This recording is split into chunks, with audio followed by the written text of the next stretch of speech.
Ya, Assalamualaikum warahmatullahi wabarakatuh. Untuk pertemuan kedua minggu ini, yaitu kita akan melakukan yang namanya kegiatan eksperimen. Eksperimennya hanya eksperimen sederhana untuk menguji daya hantar listrik dari suatu larutan yang kita punya. Lebih fokusnya adalah yang kita temui sehari-hari, yaitu larutan yang ada di sekitar kita. Kita akan menguji bagaimanakah larutan yang ada di sekitar kita ini bisa tergolong larutan elektrolit kah atau larutan non elektrolit. Nah, kali ini kita akan melakukannya dengan menggunakan alat uji yang sederhana. Kita tidak menggunakan alat uji yang ada di laboratorium karena situasi yang tidak memungkinkan, sehingga saya membuat rangkaian sendiri yang lebih simple yang bisa kita gunakan sebagai alat untuk menguji kekuatan kelistrikan suatu larutan. Ya, ini adalah rangkaian untuk alat yang kita gunakan sebagai penguji daya hantar listrik, yaitu terdiri dari kabel. Ada 2 buah elektroda yang nanti kita masukkan untuk menguji daya hantar listrik di dalam larutan. Ada lampunya, ada kabel yang dihubungkan dengan sumber arus listrik. Saya memakai sumber arus listriknya adalah batu baterai 3 buah, masing-masing 1,5 volt untuk mendukung agar lebih maksimal dalam mengidentifikasi larutan yang akan kita gunakan. Nah, larutannya ada 7 macam, yaitu ada larutan air jeruk, ada air garam, ada larutan gula, ada baiklin, ada minyak goreng, ada air sabun, dan larutan cuka. Nah, bisa kita lihat dari sini, ini daftarnya. Ya, ada air jeruk, larutan gula, baiklin, minyak goreng, air sabun, dan larutan cuka yang nanti akan kita uji daya hantar listrik. Oke, langsung saja kita akan mencoba untuk menguji daya hantar listrik dengan menggunakan peralatan sederhana ini untuk 7 macam larutan yang kita jumpai dalam kehidupan kita sehari-hari. Yang pertama kita coba adalah air jeruk. Nah, jadi air jeruk ini akan kita lihat apakah dia bisa menghantarkan arus listrik atau tidak, yaitu menggunakan alat. Kita masukkan elektrodanya ya. Nanti kalian bisa melihat terjadi atau kalian bisa mengamati apa yang terjadi di dalam air jeruk tersebut. Oke, bisa dilihat terjadi yang namanya perubahan ini ya, ada gelembung-gelembung yang terjadi di dalam air ini. Elektrodanya akan menjadikan gelembung, bisa kita tahu, tapi tidak bisa menimbulkan yang namanya nyala. Nah, dari sini bisa kalian nanti akan menebak bagaimanakah sifat dari larutan air jeruk tersebut. Dia bisa mengantarkan arus listrik atau tidak. Nanti kalian bisa lihat ya, atau kalian nanti simpulkan sendiri. Oke, kita lanjut untuk larutan yang kedua. Kita coba air yang kedua adalah larutan garam. Nah, larutan garam kita letakkan di sini sama seperti tadi perlakuannya. Jadi tadi setelah kita masukkan keringkan dulu sama tisu biar nanti tidak tercampur zatnya. Nah, kita sekarang masukkan lagi yang namanya elektroda. Kita masukkan ke dalam larutan gula. Oh, di sini terjadi yang namanya ada nyala lampu. Lampunya terang sekali ya. Dan dijumpai di sini ternyata paku yang menjadi elektroda itu ada gelembung yang sangat banyak sekali yang terjadi di dalam larutan garam tersebut. Nah, nanti kalian bisa simpulkan sendiri apakah larutan garam maksud saya adalah larutan elektrolit kuatkah, lemahkah, atau non elektrolit.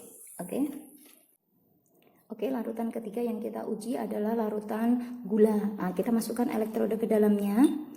Ya, ternyata ketika kita masukkan elektroda ke dalamnya tidak terjadi perubahan reaksi dan tidak terjadi yang namanya nyala lampu. Nah, jadi nanti kalian bisa menyimpulkan apakah larutan gula termasuk elektrolit atau tidak.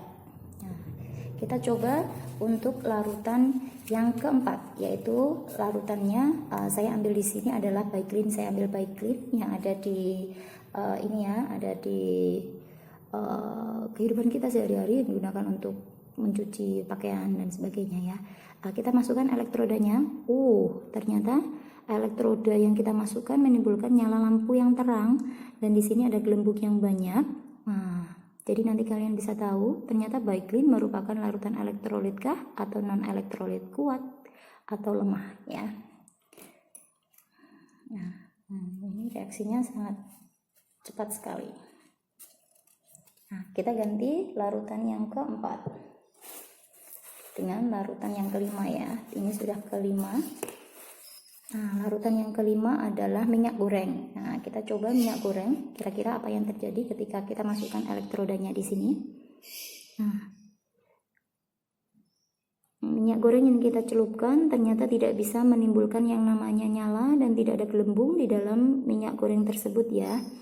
Nah, kalian bisa menyimpulkan sendiri kira-kira larutan atau minyak goreng tersebut termasuk elektrolit kah atau non elektrolit. Nah, kita coba untuk larutan yang ke-6, yaitu di sini saya pakai adalah air sabun. Nah, sabun biasa ya, sabun deterjen.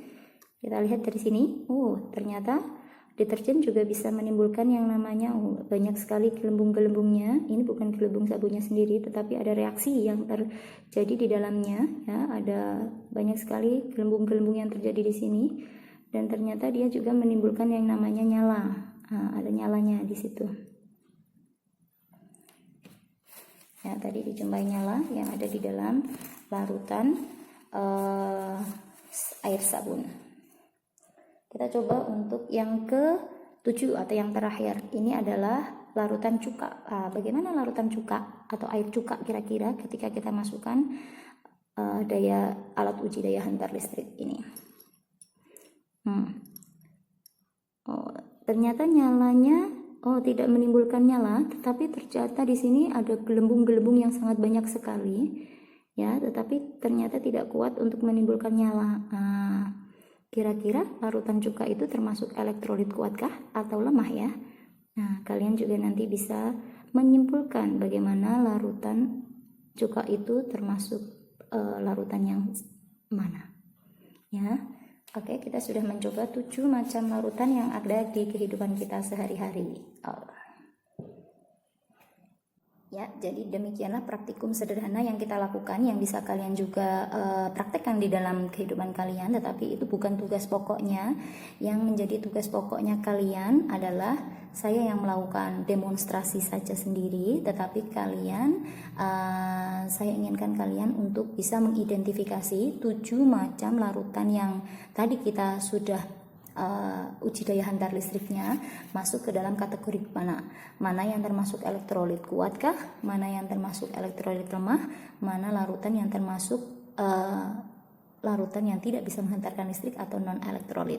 Jadi nanti tugasnya mengidentifikasi 7 macam larutan itu masuk ke dalam kelompok yang mana ya.